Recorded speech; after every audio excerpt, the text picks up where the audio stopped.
नमस्कार, जय श्री कृष्ण। मैं जया गुप्ता। इस वीडियो में मैं माँ ब्रह्मचारिणी की कथा लेकर आई हूँ। नवरात्रि के दूसरे दिन माँ के ब्रह्मचारिणी स्वरूप की पूजा अर्चना की जाती है, उनकी कथा सुनी जाती है। तो आइए देखें माँ ब्रह्मचारिणी की कथा। नवरात्रि में हर दिन माँ के अलग अलग स्वरूप की पूजा की जाती है। नवरात्रि के दूसरे दिन माँ के ब्रह्मचारिणी स्वरूप की पूजा अर्चना का दिन होता है। माँ का यह रूप भक्तों को मनचाहे वरदान का आशीर्वाद देता है। माँ के नाम का पहला अक्षर है ब्रह्म, जिसका अर्थ होता है तपस्या, और दूसरा अक्षर है चारिणी, जिसका अर्थ होता है आचरण करना। अर्थात माँ का यह रूप तपस्वी की तरह आचरण करने वाली का स्वरूप है। आइए अब देखें माँ ब्रह्मचारिणी की आराधना करते वक्त बोला जाने वाला श्लोक। या देवी सर्वभूतेषु माँ ब्रह्मचारिणी रूपेण संस्थिता, नमस्तस्ते नमस्तस्ते नमस्तस्ते नमो नमः। आइए अब देखें माँ ब्रह्मचारिणी की कथा, अर्थात माँ ब्रह्मचारिणी का नाम ब्रह्मचारिणी क्यों पड़ा, इनकी प्रकाट्य कथा क्या है। हम सभी जानते हैं कि माता सती ने जब अपने पिता दक्ष प्रजापति के यहाँ एक भव्य अनुष्ठान हुआ जिसमें उन्हें नहीं बुलाया गया था, और वहाँ वे खुद ही चले गई थी शिवजी से हट करके।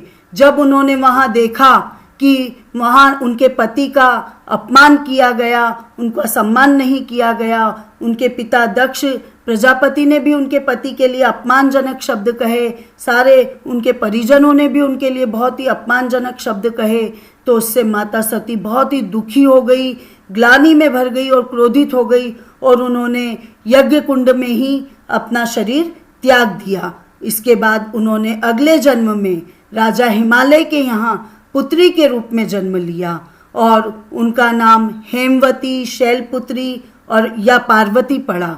अब जैसे जैसे कन्या बड़ी होती गई तो एक दिन नारद जी ने उनसे कहा कि पिछले जन्म में आपके पति महादेव यानी भगवान शंकर थे, यदि आप उनको इस जन्म में भी पति के रूप में प्राप्त करना चाहती हैं तो आपको उसके लिए घोर तपस्या करनी पड़ेगी। तो ये सुन के पार्वती जी ने कठिन तपस्या करने की तय किया, और उन्होंने बहुत ही कठिन तपस्या की, जिसके कारण उनका नाम तपश्चारिणी या ब्रह्मचारिणी पड़ा। उन्होंने शिवजी को प्राप्त करने के लिए 1000 वर्ष तक केवल फल फूल खाकर बिताए और शिवजी की आराधना करती रही। इसके बाद 100 वर्षों तक केवल जमीन पे रह के शाक पर उन्होंने निर्वाह किया और साथ ही साथ शिवजी की आराधना करती रही। उसके पश्चात कुछ दिन तक उन्होंने बहुत ही कठिन उपवास रखे, खुले आकाश के नीचे वर्षा में और धूप में घोर कष्ट सहते हुए वो शिवजी की आराधना करती रही।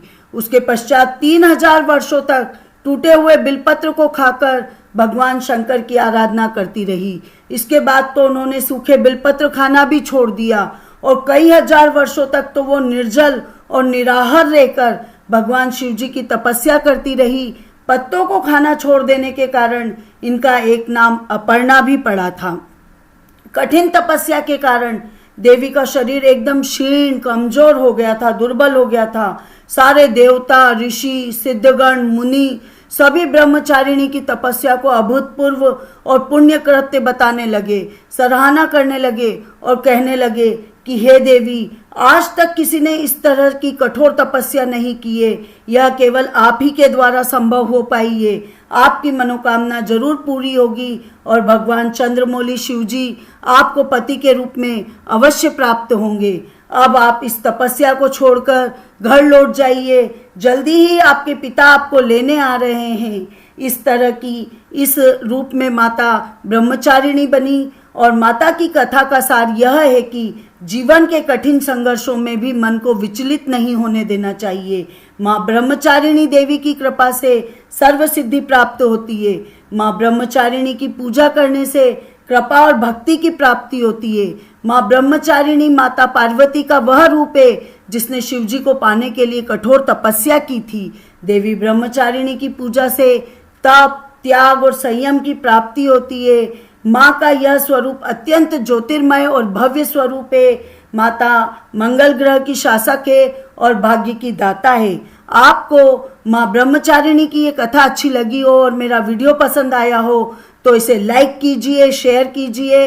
अभी तक यदि आपने मेरे चैनल को सब्सक्राइब नहीं किया है तो कृपया मेरे चैनल को सब्सक्राइब कीजिए, बेल आइकन को हिट कीजिए ताकि मेरे नए वीडियोस के नोटिफिकेशन आपको तुरंत प्राप्त हो। हिंदू धर्म, संस्कृति, तीज त्योहार, व्रत कथा, रीति रिवाज इत्यादि जानने के लिए मेरे साथ बने रहिए। ओम दुर्गाय नमः। जय श्री कृष्ण।